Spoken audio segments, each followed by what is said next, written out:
Hello, I'm Rabyd, otherwise known as the Rabyd Atheist, a former pastor turned atheist, now compassionate anti-theist. Welcome to my channel. Feel free to like or dislike the video as you see fit, so feel free to hit those buttons.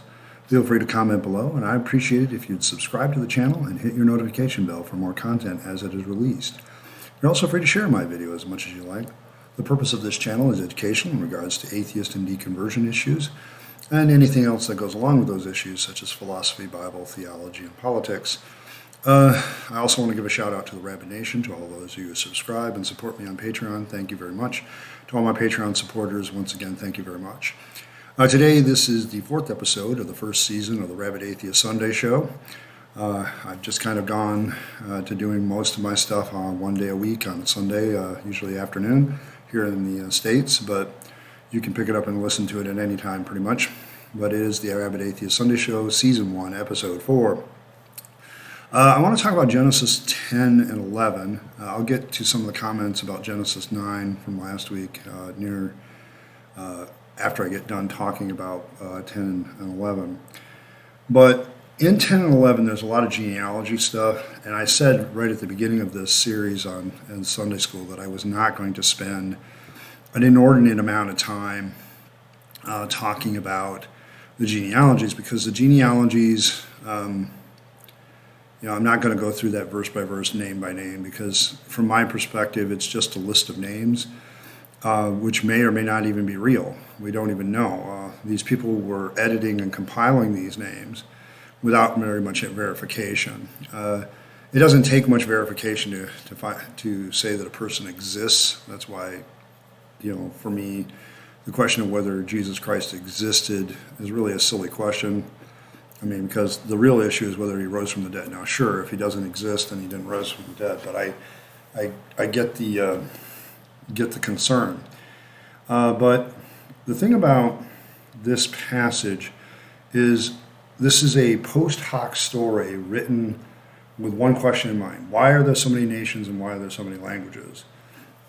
And so the ancient mind, rather than trying to come up with a way that this works, how those languages are connected to each other, which is what we understand today. Today, language is very understood in some respects because they can do studies of where different languages evolve from different languages. Like in Europe, you have the Slavic language group, the Germanic language group, and the Romantic language group. Romantic being reference to Rome, and Latin in particular. So you have these base language, Slavic, Germanic, and Romanic, Latin, and out of that, all these other languages evolve and develop, and we understand that.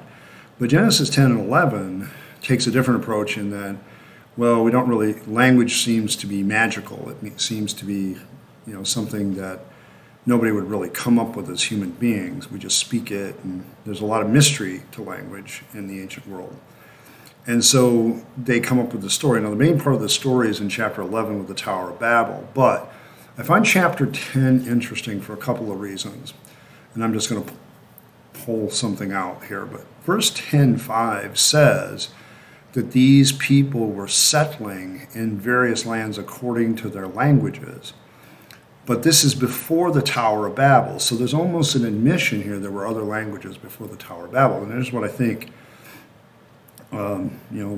Some apologists have tried to get past this by saying, well, they're referring to, after the Tower of Babel. Well, then it's out of order. To me, this just shows, once again, that whoever's editing the book of Genesis is pulling from multiple sources, and when they try to edit it, it doesn't completely work.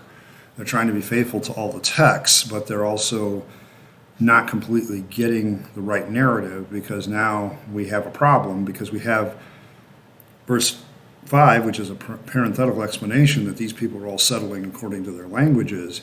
But then we have the Tower of Babel in chapter 11, which just says all of earth had the same language. It doesn't say some people had it says all the earth had the same language. So how is 10:5 true if 11 is also true? And the only way that could be is magic or something, but it really comes down to the fact that I think the editors just didn't really think about how this would look to a modern mind. They just, they compiled these accounts, they edited things together, and it came out wrong. It came out bad. Okay? Now, we need to realize what this ultimately is, because the editors are writing at the time of the Babylonian exile. At least that's my theory, my opinion. I'm not the only one that shares that opinion. A lot of biblical scholars think that most of the Old Testament was written at the time the Jewish people were in exile in Babylon and later on Persia and all that, the Medes and the Persians and all that stuff. So a lot of that stuff around that time period is actually fairly accurate. It's when you go farther and farther back in time that they don't know what the hell they're talking about. But one of the things I think is they wanted a justification to go back into Palestine, to land of the Canaanites, and say that that was their land. Well, if you have Canaan being cursed, the son of one of the sons of Joseph being cursed, and then these people settle in Canaan and they're cursed, and they're supposed to serve everybody else, this becomes your justification for saying, hey, those people shouldn't own that. They're supposed to serve us because they were cursed by Noah. Okay, so then you have chapter 10, which is the descendants of Noah. The Tower of Babel, everybody has the same language. We know today that as separation takes place between people groups, their language changes. You see this in English. Australians, people from the UK, and people from the United States speak different variations of English. Even in the United States, there's a Southern English, there's a Northeasterner English variant of the United States. I'm from the Midwest. I have a very heavy Midwestern accent, according to a lot of people that aren't from the Midwest. People from the Midwest, you have an accent. Everybody else is like, man, you have a really heavy Midwest accent. People from the West Coast actually have different words. And we use different words depending on regionality, even in the United States. So we understand that language is just an evolutionary process. People move to a different place and they start using different words and they start changing and modifying words based on the situation. And while back at home where they came from, that modification heads a different direction. And so over time, languages can completely be different even though they have the same roots. And that's kind of and then of course, in Europe, you see this Slavic, Germanic, Romantic languages. Well, some of those mixed on the border, and some of the border languages are a mix of everything. So it's like, and the people picked whatever word they felt was best at times, or explain things best. So we understand how language comes about. The story of the Tower of Babel is these guys are, building a tower into heaven. We have no idea what the hell this means. And God says, they will be able to achieve anything, including world peace. Okay, because one of the things that really bothers me about this story is everybody will start to justify God, saying, yeah, this is a good thing. He confused their language so they couldn't achieve anything. And my response to this is, what is God worried about? If he's the omnipotent almighty God, what the hell is he worried about?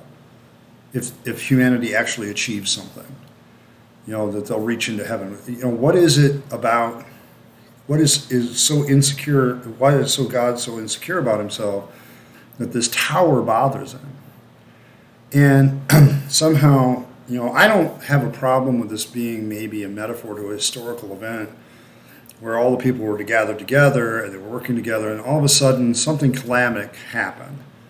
And they spread out, and then the languages began to change from a common root language. It actually makes a little bit of sense, I suppose, and even from an evolutionary point of view, that the first people groups that created the first language, as simple as it may have been, would be the root language. And then over time, you see this spreading out and changing of languages and so on and so forth.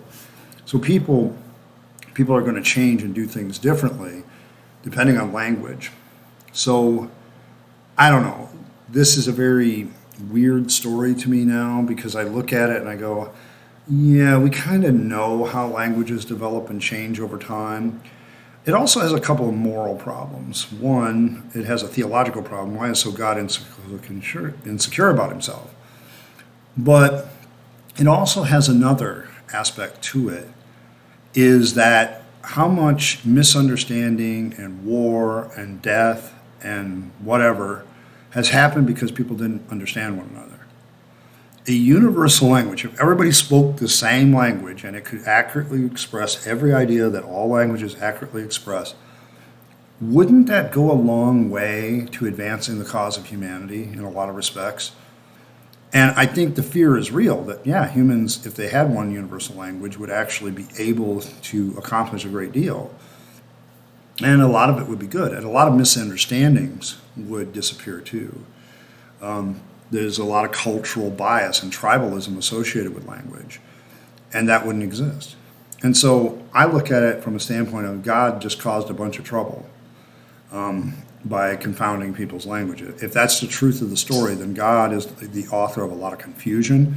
He's author of a lot of other things, including war and death and people not trusting one another in the context of language, because language is used to communicate. And if we can't communicate because we don't speak the same language, then you're going to end up with problems. Now, of course, the end of chapter 11 is the introduction to Abram, or who will become Abraham. And the book of Genesis is about to shift from this grand, glorious, big, worldwide narrative to one human being, in particular named Abraham, who is Abram, but it will be changed to Abraham. And then the whole story here is going to get real convoluted and really messy too. So that's going to be kind of interesting as we start diving into that next week. I want to talk a little bit about last week's comments about Noah. A lot of people gave me, well, this was the interpretation of my denomination. This was the interpretation of my denomination. This was the interpretation of my denomination. And I was going to address each one of these interpretations, but I said, you know what? There's two main issues of the fact that you're giving me all these different explanations about what it is. Now, I'm going to say a lot of these explanations, and this isn't one of the two things I want to talk about, but as an introduction here, a lot of these explanations talk about stuff that's not in the text. Okay, that there's a lot of assumptions about, was there sexual activity? Was there, what was all this stuff? And the text doesn't really say that. All it really says is, the first son saw, went out, the other two went backwards and covered up their father. And somehow, because the one guy saw it and the other two covered it up, they're blessed, and he's going to have one of his grandsons cursed. And he couldn't curse him directly because God had blessed them all. So he wasn't going to curse what God had blessed, but he ends up cursing one child who probably had nothing to do with this, as far as we can tell. Now, here's the big thing, the two big things besides that. Isn't it interesting how we all sense that there's something wrong with this story on the surface? That the surface story doesn't, A, offer an adequate explanation, and two, the morality of it is kind of fucked up. Okay, how is it that an individual gets drunk, gets naked, and somehow he's not responsible for what happens to him while he's passed out after being drunk and naked? I don't understand it. Okay, so from a timeline aspect, it just doesn't make sense. From a moral aspect, it doesn't make sense that why is this person not being punished? And instead, we're going to have a kid cursed who ends up being the justification for the conquest of Canaan and why the people that were being in Babylon wanted to go back to Canaan and take it over from the Canaanites. So, well, they're supposed to serve, and it's been that way since the very beginning. I don't know, the Babylonians and Persians might have been impressed by that kind of logic, but I'm not. So we see this need, regardless of denomination, to fix the story, to find some explanation for the story, because on the surface, the morality is shit. And everybody knows the morality is shit, so they're trying to come from some justification of it. Now, this brings up the other major point, which I've already kind of alluded to with the Tower of Babel, but doesn't this make God the author of confusion even more? The story is confusing, and if God really wrote this story, it shouldn't be confusing. If God is not the author of confusion, then there is no way that he could have been the author inspiration for this story about Noah getting drunk and naked, because it's confusing. It requires us to really stretch out and figure out some sort of moral code, but it also is confusing as hell as to what's going on. And this doesn't seem to be right if God is not the author of confusion. It seems that a great deal of confusion has been caused here. I think the one thing all of our discussions and all of your comments tell to me as an atheist is God had nothing to do with this story. This is a man-made, made-up story. And once you accept that, you realize why it's confusing, because people still write confusing shit today. It's just a human thing. And all of a sudden, the real problem with that, of course, is then the Bible loses its mystery. And, once a religious person realizes the Bible isn't all that mysterious, it's just another book, then you really don't have anything to manipulate people with.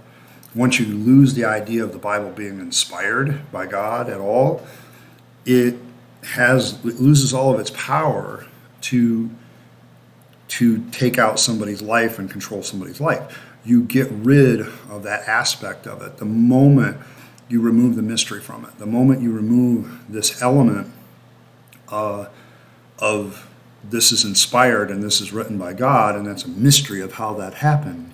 But when you look at it and say, no, it's just a bunch of guys during the Babylonian exile compiling this Old Testament that we love so much, gathering up all this stuff, and they're editing and doing all this other shit. And you got the J source and the E source and the P source and the D source, and they're all kind of compiling shit together. When you begin to realize that that's what's going on and not any inspiration of God, that frees up a human being to think differently about the Bible and think differently about life. Because once I discarded the Bible is inspired, shit, that's scary. Okay, and one of the comments I received this week, and I'm sorry if I forgot who it was, but they made a very excellent point in that, I think it was Jenna. Jenna, if this is you, thank you for the comment, because it's downright perfect. Because the Bible offers to us a no-think answer to our dilemmas. When we say, what should I think about this? Well, the Bible says that, okay, so I think that. I don't have to process the issue like I do now. I never had to when I had my faith, because everything was done for me. Everything was put together for me. Everything was, if I had a moral question, I turned to the Bible, and the Bible told me what to think about the moral question. Once you get rid of the fact that the Bible is just a human book, and it's not any more inspired than the works of Shakespeare, maybe. I don't even think it's that well written anymore. I think Shakespeare outdoes the Bible by quite a bit. But once you get rid of this idea that the Bible is the Word of God and it's just a book, you begin to realize that, no, I think some of the reasoning here is pretty shitty, and they need to rethink things. And I think that's the deconversion issue aspect of it is I now find myself in a position where I have to rethink. I've talked about this on this channel before, but I have to rethink every issue. It's why I've changed my viewpoint on LGBTQ, because I can't find a rational reason to hate these people, okay? It takes religion to justify hatred of certain people groups for some stupid reason. This passage today in Genesis 10:11 is a justification of why we should hate the Canaanites and allow the Israelites to go in and wipe them out again and take them out. And the later passages of the Old Testament, God gets after them for not wiping out the Canaanites in the first place. Okay, and it all goes back to this curse by Noah of Canaan, this kid. And it's like, fuck it. It's like, no, dude. So I don't know. I just, when I look at this passage now, I have a real hard time with it, and I just, it really just bothers me anymore, because when you got a guy who's obviously, drunk and stupid, and then he curses Cana, and this becomes the justification for one group of people wiping out another group of people. Yeah, that's kind of fucked up, and then you want to sit there and tell me that this is the Word of God? I'm sorry, I'm not buying it. Not anymore. And the deconversion issue becomes all this thinking that over 40 years was implanted into my head. Now I have to no, that doesn't fit anymore, and I have to rewire that. And it's this rewiring process that can really take a shit ton of time. And I still catch myself thinking about things in old terms, feeling guilty about things. I'm like, well, rationally, there's nothing to feel fucking guilty about. I think the best example is seeing, a woman walk down the street that's good looking and me catching myself going, wow, she's a really good-looking woman. Wouldn't I like to get close to her? And it happens just like that. I don't really think about it. And I'll suddenly feel guilty. Well, that's lust. And I'm like, wait a minute, does lust actually exist? Is a sin form? Now, I don't have a problem with sexual desire being called lust. Fine, whatever. But is that really a sin? And is that something to be feeling guilty about? Or is it perfectly normal for heterosexual people to be attracted to each other physically? The answer is yes. And this is what religion does. It takes something perfectly normal and tries to make it into something evil so that it can manipulate people. And, I've heard it said many times by many atheists, I'll echo this sentiment. If you can control people's money and you control their sex life, you got an inordinate amount of control over them. This is how cults are born. Okay, now, I believe that all religions have a cultic element to them, okay, that allows some measure of control. And as a libertarian atheist, I'm like, yeah, fuck it, okay, no. And I've expressed on this channel several times, I think the politics picks up on that and tries to cultify political viewpoint, okay, and that's something that you have to watch out for. Another comment that I found very interesting this week, and I want to talk about it, is, I think it was Jenna again. She made the comment about a chair made by Quakers. And this is something that kind of inspired a line of thinking in me. So thank you, Jenna, once again.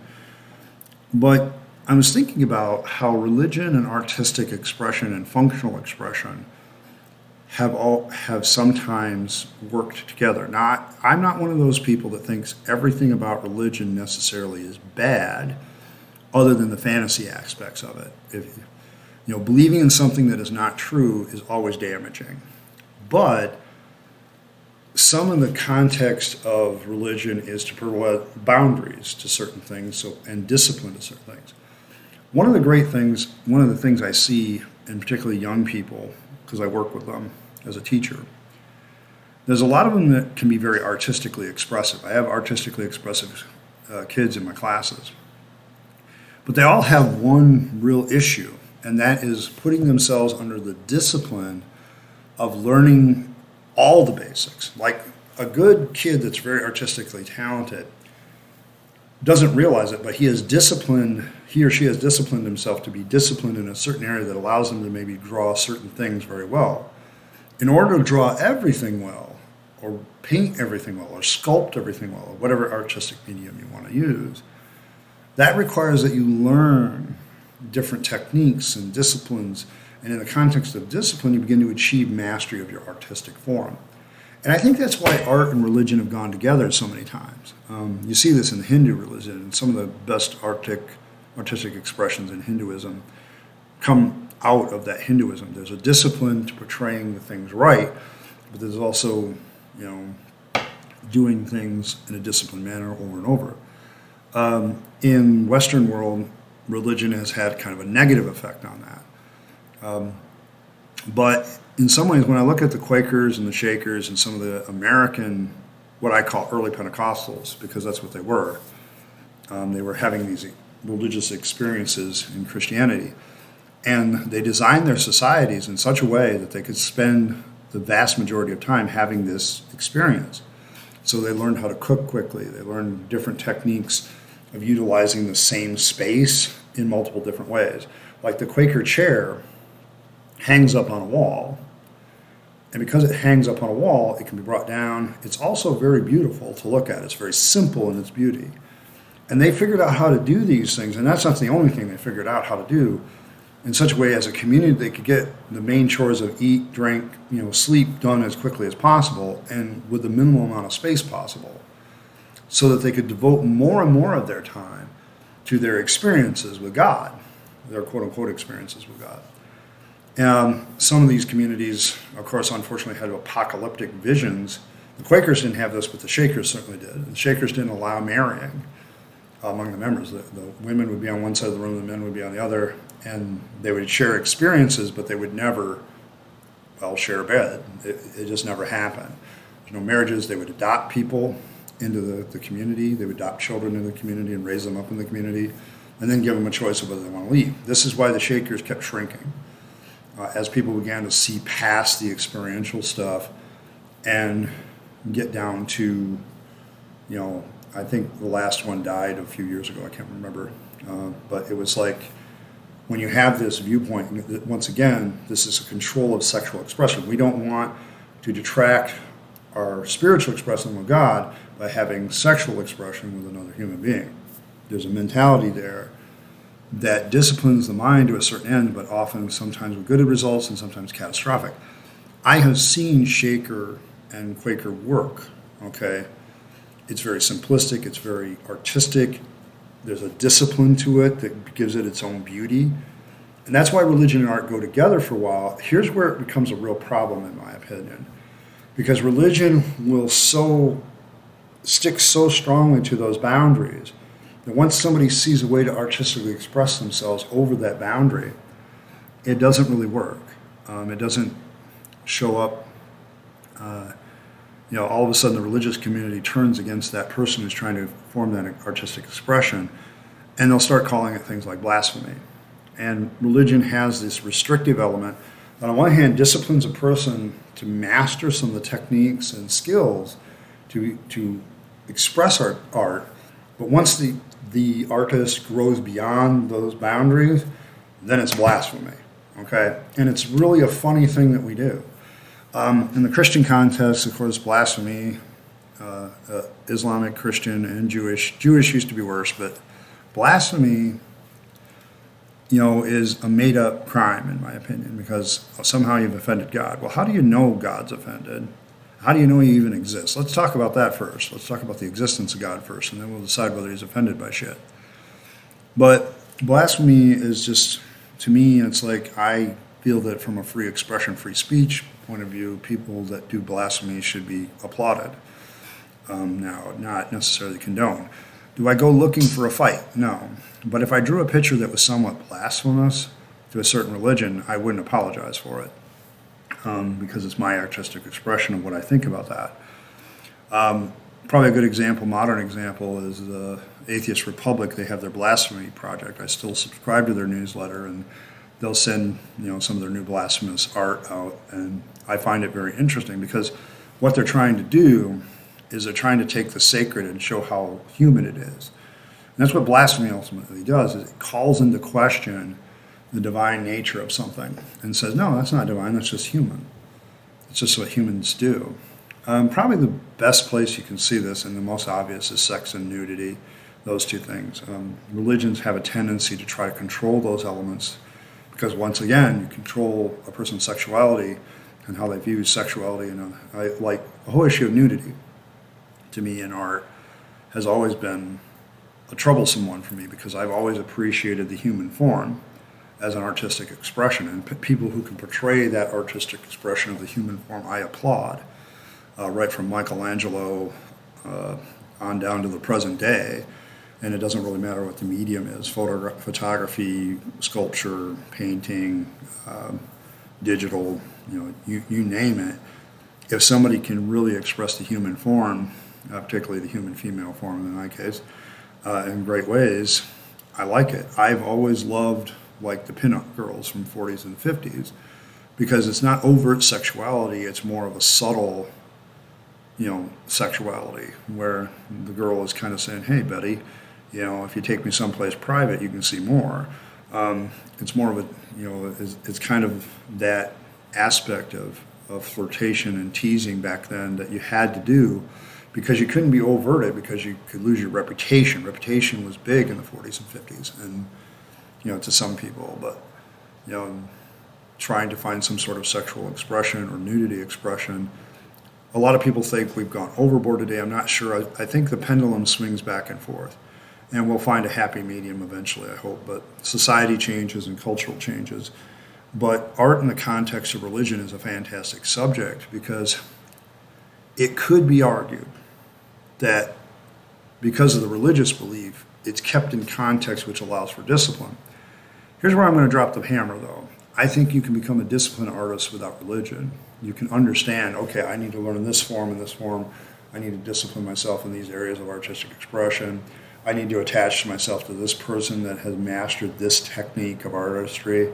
and then I need to come back. But the question then becomes, religion often attaches itself to some form of artistic expression in order to get, because people want grab onto that. I think that's why hymns have lasted so long. It's a musical artistic expression. But art in the context of religion is always either watered down, strapped with restrictions that are oppressive, in my opinion. And so I don't know if you need it. I don't know if it's a good thing. But sometimes it does provide the discipline needed to provide context. Maybe that's why people gravitate towards it all the time. That's kind of one of the things I've been looking at. Thank you for the comment, because the Quaker chair comment caught my attention, because it's like, I've seen a Shaker chair. Same thing. It's this beauty of form and function plus beautiful simple aesthetics that made the Quaker and the Shaker cultures beautiful and attractive to a lot of people until they weren't. One more thing, I wanted to follow up on last week's video about dating an atheist. I found an old Atheist Republic newsletter where it had the same title, Dating an Atheist. And one of the things they discovered, because they decided to check their demographics of who they were, who is a fan of their page. And it turns out it's a 2-to-1 ratio of men to women. Okay? And so the thing about atheism that you have to remember is it is very much a sausage fest for the most part. There's a lot of men who just simply come to the intellectual conclusion that there is no God. And some women do also come to that conclusion. But it's like women, I don't know, there are some, in my opinion, biological and psychological differences between men and women. I think they're well documented by science. It's just, in this particular case, it's always difficult to talk about this, but I think part of it is it's not really all that accepted for a woman to be an atheist as compared to a man. I think there's still that sexism of men are intellectual and women are emotional, and that may be biologically, psychologically true to an extent. Doesn't mean a woman can't sit down and intellectually go, yeah, this is a bunch of bullshit. And there are women atheists, but it kind of points out the difficulty of dating as an atheist man, because not only are you going to have a difficult time finding an atheist female, you're also going to be in competition with a 2-to-1 ratio probably with other men who are also atheists. So the girl really has more of a choice in this particular case. As we get older, that's usually the other way around. There's usually a lot less and less men compared to women. And so the man has a lot more choice as far as things go. But not in this case. In the case of atheism, we kind of have the opposite effect. We kind of have a different direction. That kind of course, brings up the issue of, is atheism continuing to grow? I don't know if atheism is going to grow. I do think that the no religion category in the United States is going to continue to grow. I think people that have basically said, you know what, this religious stuff is just bullshit, they're the ones that are going to continue to grow. They're just going to stay home. They may have some sort of spiritualized belief. I do know that paganism of all forms is growing. People are getting back to their old roots of what their families used to believe before the monotheistic religions came along and the big religions came along. So you see a lot of paganism. I know, for instance, in the Norse gods, myths, that Asatru has grown substantially over the last couple decades and has many expressions around the world, particularly in Scandinavia, where it's considered a state religion because of its connection to the past and the history of the countries. So I just think what you're seeing is not so much a running to atheism, although I think that eventually happens, and people who are agnostics, in my opinion, are atheists, but I won't split hairs too much with that. But because all we're really saying is, do we know? But we also see people discarding the other religions that are more developed, and I think it's because the more developed a religion is, the more capable it is of being debunked. Because sooner or later, you're going to make this claim that my religion is the absolute truth. Well, then why does it have all these flaws? Whereas paganism, because of its freedom of expression, it's hard to find flaws other than the basic beliefs of paganism. Like, what proof or evidence do you have that spiritual things exist like this? Well, I don't have any, but but if you get into the further beliefs of it past that, there's not a lot of inconsistency, because paganism tends to be tailored to the individual, and everybody accepts that it's tailored to the individual. And I think that's the thing that keeps it going.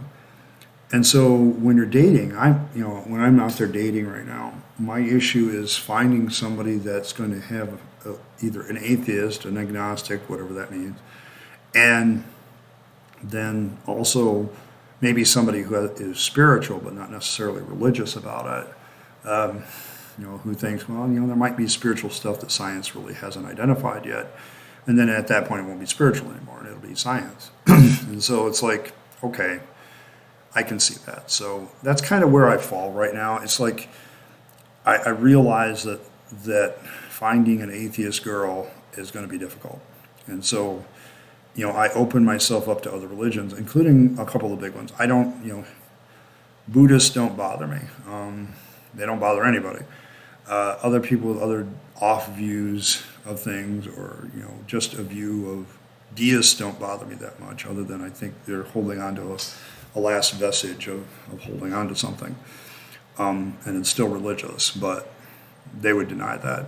So it's like, for me, from a dating standpoint, it's opening up my beliefs. The thing I really don't want to do is deal with a Christian that is fundamentalist. I think the fundamentalist aspect is what I'm avoiding. I don't want somebody that comes up to me.